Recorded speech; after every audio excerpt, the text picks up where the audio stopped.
এটা আপনারাই স্বীকার করছেন। কারণ প্রত্যেকটা ক্ষেত্রে, প্রত্যেকটা ডিপার্টমেন্টে, প্রত্যেকটা প্রফেশনের মানুষ আজকে অতিষ্ঠ। এটা স্বীকার করতে দ্বিধা নেই। প্রত্যেকটা প্রফেশনের মানুষ অতিষ্ঠ বলে আজকে রাস্তায় নামছে। আন্দোলনের প্রয়োজন পড়ছে কেন? যদি সবকিছুই সঠিক হয়ে থাকে তাহলে। আর মুখ্যমন্ত্রী দেখা করেছিলেন যদি সেটাই হয়ে থাকে, সব থেকে বড় বিপর্যয় যদি শিক্ষা ক্ষেত্রে হয়ে থাকে 2011-এর পর থেকে, সেটা এখন হয়েছে। কবে দেখা করলেন মুখ্যমন্ত্রী আমাদের সঙ্গে? উনি আমাদের ডেকে পাঠালেন নেতাজি ইন্ডোর স্টেডিয়ামে। কি বলেছিলেন? যোগ্যদের কারোর চাকরি যেতে দেব না। উনি বলেছিলেন যোগ্যদেরটা এখন দেখছি, অযোগ্যদেরটাও পরে দেখবো। হ্যাঁ, দেখতে পাচ্ছি তো, হাইকোর্টে দেখতে পাচ্ছি তো। আর উনি যোগ্যদেরটা দেখছেন না, সরকার কারটা দেখছে। কারণ সরকারের ভান্ডার যারা পূর্ণ করেছে সেই সমস্ত টেন্টেড ক্যান্ডিডেটদের। একটা দিক থেকে এই সরকার খুবই ভালো, আমি সাধুবাদ জানাই পশ্চিমবঙ্গ সরকারকে, কমিশনকে। এরা নমখারাম নয়, যাদের থেকে টাকা নিয়েছে তাদেরটা দেখছে, তাদেরকে ফেরাচ্ছে না। এরা নমখারাম নয়, এরা তাদেরকে ফেরাচ্ছে না, এরা দেখছে।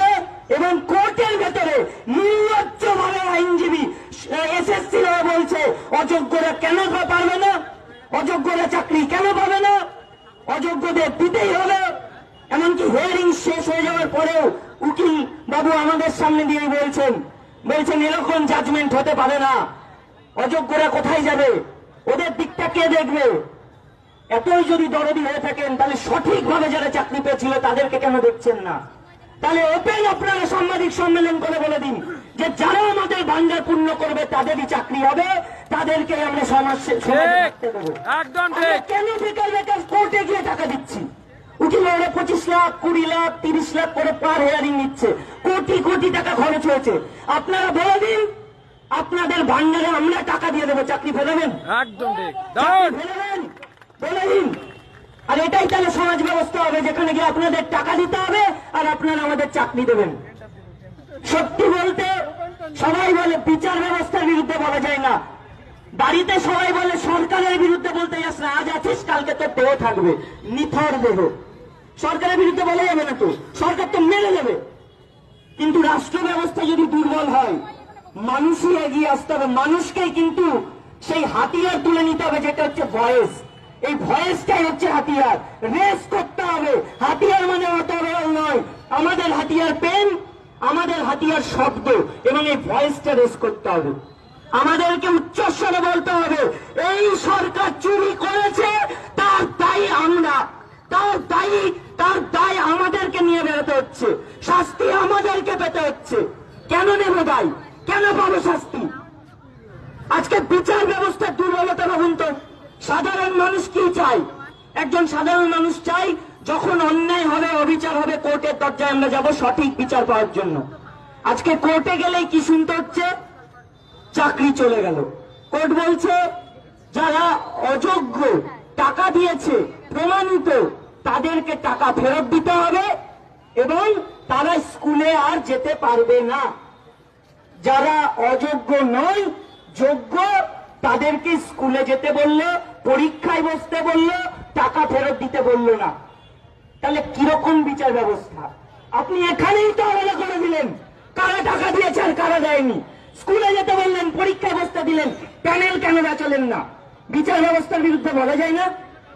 বলতে পারি সাংবিধানিক অধিকার আমার আছে, কারণ আমার স্বার্থ, আমার সাংবিধানিক অধিকার রক্ষা হয়নি আজকে। তাই সংবিধান যেখানে ক্ষুণ্ণ হয়েছে সেখানে বলার অধিকার আমার আছে।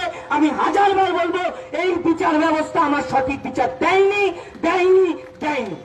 একদম কয়েকটা বিষয় বলতে চাই, যেখানে রাজ্য সরকার এবং মুখ্যমন্ত্রী তারা কিন্তু প্রথম থেকে চক্রান্ত করেছে আমাদের মধ্যে বিভাজন করার। এটা সরকারের প্ল্যান, সরকারের প্ল্যান।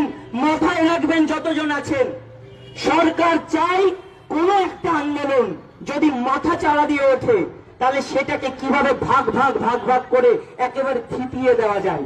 আর সেই ফাঁদে পা দিয়েছি আমরা সেই ফাঁদে পা দিয়েছি। আমি বারবার বলবো, যেখানে এত বড় একটা কঠোর শাসন ব্যবস্থা, একটা স্বৈরাচারী শাসন ব্যবস্থা, তার বিরুদ্ধে লড়তে হবে। যেখানে সঠিক বিচারের জন্য লড়তে হবে, সেখানে ঐক্যবদ্ধ লড়াই প্রয়োজন। নিজেদের মধ্যে দলাদলির কোনো জায়গা নেই, কোনো জায়গা ছিল না।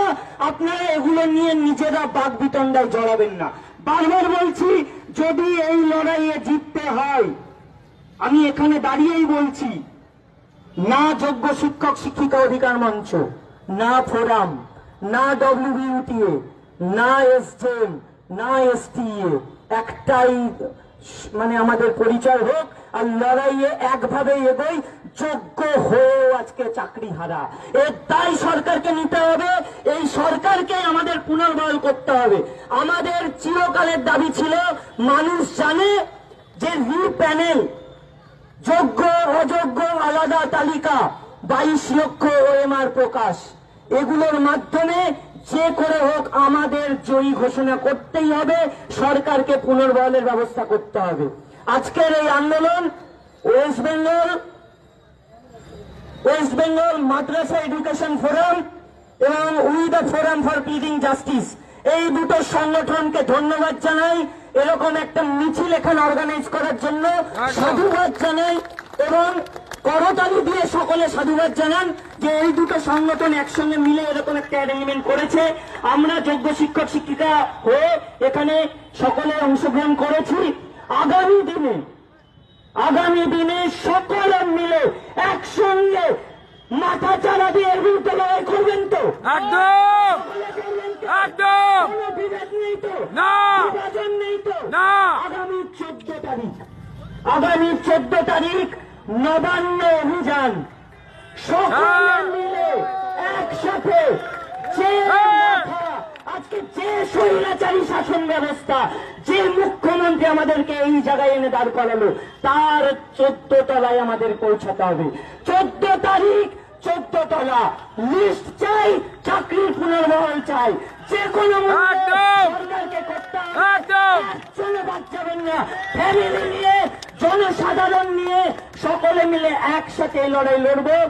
ফোরাম, ডব্লিউবিউটিএ, জেএসএসএম, এসজেএম, এসটিএ হাতে হাত মিলিয়ে লড়াই করব। সরকার দেখুক বিভাজন নেই, ইউনিটি আছে যোগ্যদের মধ্যে, এটাই ভয় পাওয়ার কারণ হয়ে উঠুক। ধন্যবাদ সকলকে।